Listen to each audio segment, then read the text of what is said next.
House.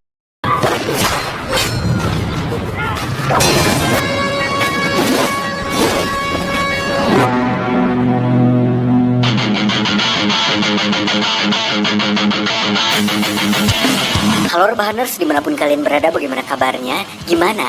Lancar. Terus, kali ini saya akan merangkum sebuah film berjudul The Warrior's Way. Dirilis pada tahun 2010, film ini akan membangkitkan jiwa-jiwa aksi dalam diri kalian, sehingga ketika kalian melihat ada orang yang lewat di depan rumah, secara spontan kalian akan mengajak orang itu untuk berantem tanpa alasan yang jelas. Dan karena besok saya ada undangan buka puasa bareng bersama Bapak Erdogan di warung makan ikan bakar di daerah Turki, jadi langsung saja pasang handsfree, simetriskan posisi rebahan, longgarkan celana dalam, selamat menonton, dan mari kita katakan bersama-sama 1, 2, 3, cek.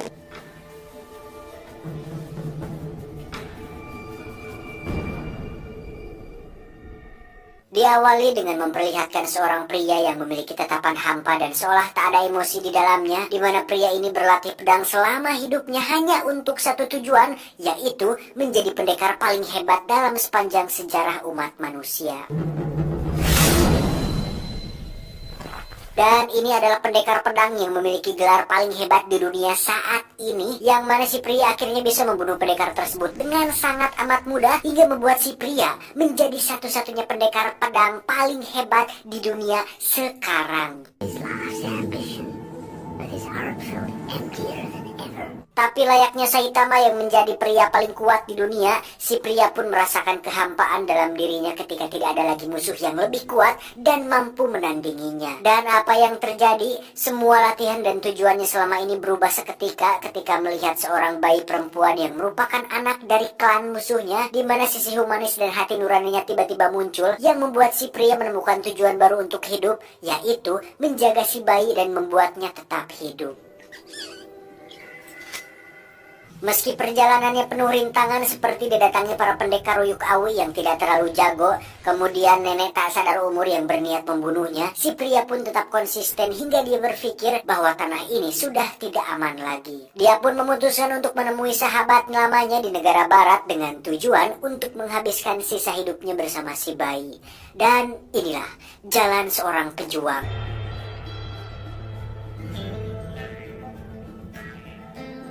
Karena ingin hidup damai dan kehidupan baru, si pria pun merubah namanya menjadi John sesuai nama saya. Hingga akhirnya John sampai di sebuah kota bangkrut yang sepi dan kumuh, di mana itulah tempat teman lamanya tinggal yang ternyata dia sudah meninggal sejak lama. Sementara itu kita akan melihat sang guru besar yang merupakan pemimpin klannya si John, yang mana sang guru besar ini sedang memeriksa tempat terakhir si John singgah dan menemukan sebuah kertas yang menjadi petunjuk kemana si John pergi.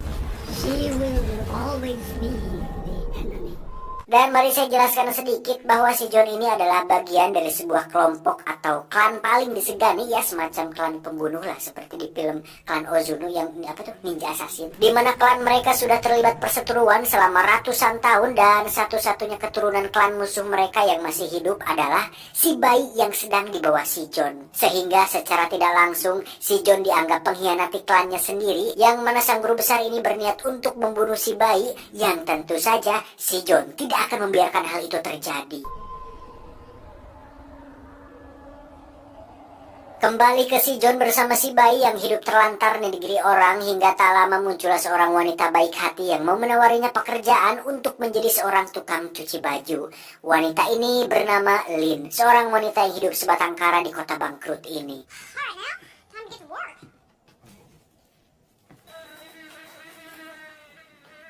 Hari pertama John bekerja, dia pun didatangi oleh 3 pemuda yang meminta John untuk mencuci baju mereka. Yang mana ketika pemuda ini dengan pelontongnya bersikap jumawa di depan John, yang padahal jika mereka tahu siapa sebenarnya si John, saya jamin mereka akan kencing batu di celana sambil lari terbirit-birit. Dan mari saya ceritakan sedikit bahwa sebagian besar penduduk di kota kecil ini adalah para talent atau pemain sirkus yang memiliki keahliannya sendiri-sendiri, termasuk si Lin yang berambisi untuk menjadi seorang pelempar pisau, namun nampaknya dia belum cukup siap untuk melakukan hal itu. Ditambah sepinya pengunjung menjadi faktor utama kenapa kota ini mengalami kebangkrutan.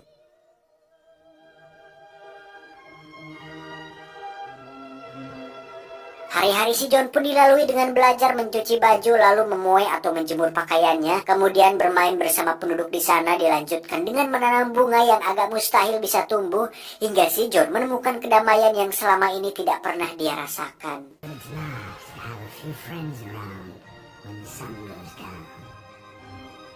Beberapa pekan berlalu, bunga yang ditanamnya pun kini tumbuh dengan lebat, di mana si John sendiri terlihat sedang bermain kartu dengan si Ucok, yang mana si Ucok ini sering kalah taruhan karena kesulitan melihat kebohongan dari mata kosong yang dimiliki si John. Saat melihat Lin yang sedang sendirian di tengah kuburan, Ucok pun bercerita bahwa saat Lin masih kecil, dia sebenarnya memiliki ayah, ibu, dan sang adik yang masih bayi, yang mana keluarganya tersebut sudah mati oleh seorang kolonel jahat yang telah membantai mereka semua dengan begitu sadis.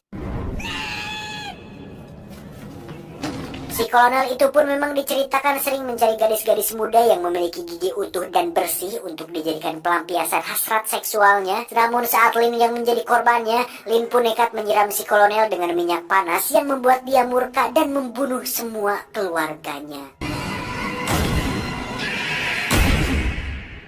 Lin sendiri dikira tewas oleh si kolonel, namun ternyata pelurunya tidak mengenai bagian vital yang membuatnya bisa bertahan hidup sampai sekarang.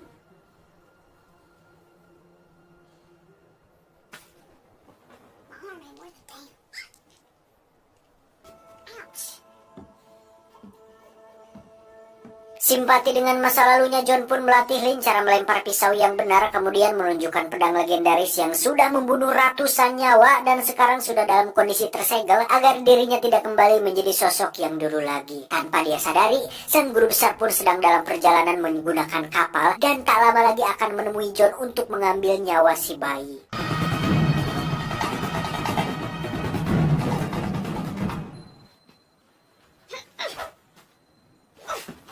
Kembali ke si John yang sedang melatih Lin menggunakan pisau, di mana si John merasa dirinya kembali hidup dan memiliki keluarga yang sesungguhnya dan hidup bahagia di kota kecil tersebut.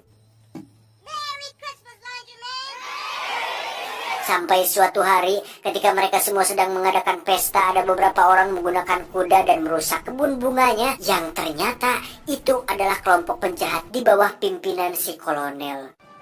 Merry Christmas!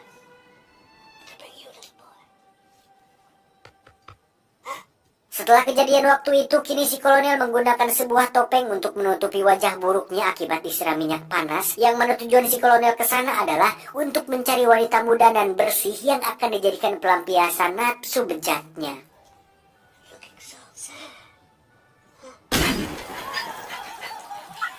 Salah satu warga yang mengenakan kostum badut pun menjadi bulan-bulanan si kolonel dan pasukannya, dilanjutkan dengan membunuh sepasang suami istri hanya untuk alasan yang tidak jelas. Dan itu sangat bagong sekali. Por favor, no la mates.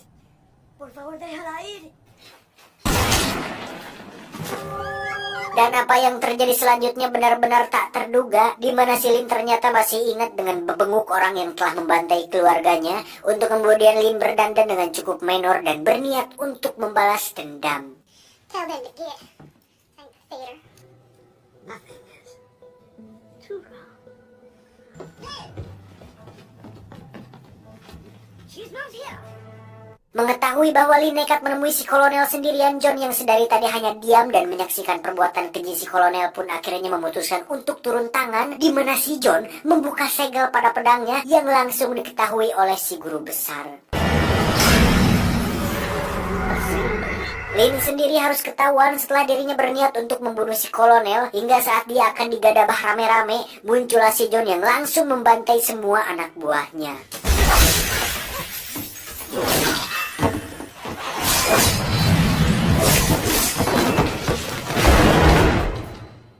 Dengan memanfaatkan Lin, si kolonel pun berhasil kabur dari sana, yang justru akan membuat semua penduduk kota berada dalam bahaya. Karena sudah pasti si kolonel akan kembali dengan membawa pasukan yang lebih banyak.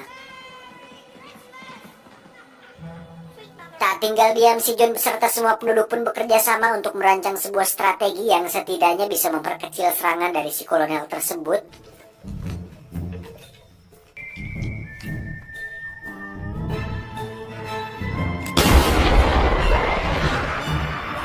Singkat cerita, esok pun tiba. Semua warga pun sudah bersiap di posisi di mana mereka sudah menyiapkan sebuah ranjau yang bisa meledakkan semua pasukan si kolonel. Dan betapa kagetnya mereka ketika si kolonel membawa ratusan pasukan berkuda yang sangat amat di luar ekspektasi mereka. Dan si John berada paling depan untuk menyambut dan menghabisi mereka satu persatu menggunakan pedang di tangannya.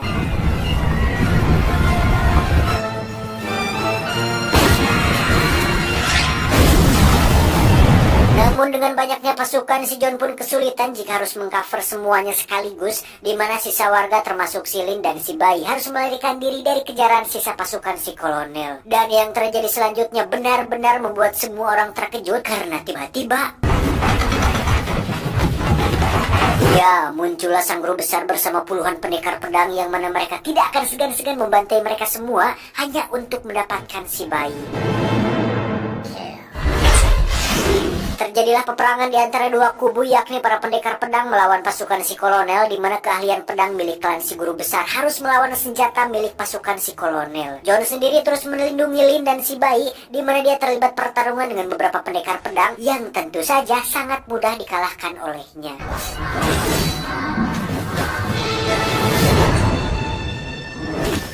Dengan kekacauan ini, Lin pun menitipkan si bayi kepada si Ucok, yang mana si Ucok pun harus tewas oleh si kolonel yang mencoba untuk menangkap bayinya agar si kolonel punya jaminan untuk tetap hidup. Dan mau sebanyak apapun pasukan si kolonel dan secanggih apapun senjatanya, hal itu tetap bukan tandingan sang pendekar pedang paling hebat sepanjang sejarah manusia. Dan yang paling menarik adalah John ternyata memiliki kecepatan melebihi peluru yang membuat si bayi berhasil diselamatkan.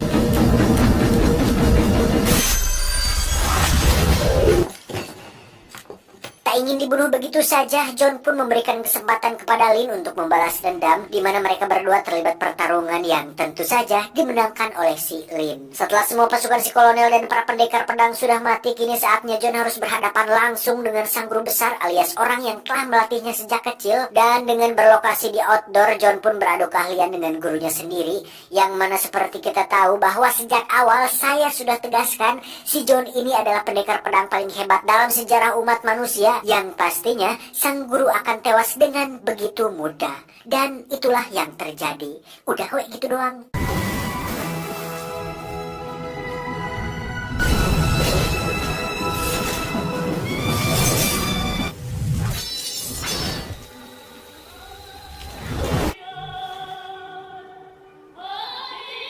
Merasa bahwa takdirnya sebagai pembunuh dan pendekar pedang tidak bisa ditinggalkan, John pun menitipkan si bayi pada si Lin dan memutuskan untuk pergi demi mencapai cita-citanya bertemu dengan John Wick. Dan setelah berkelana sampai ke benua Antartika, John pun bertemu dengan puluhan pendekar pedang es yang mau mereka main sendiri-sendiri atau keroyokan pun, si John 100% tetap akan menang karena dia adalah tokoh utama. Tamat ending yang membagongkan.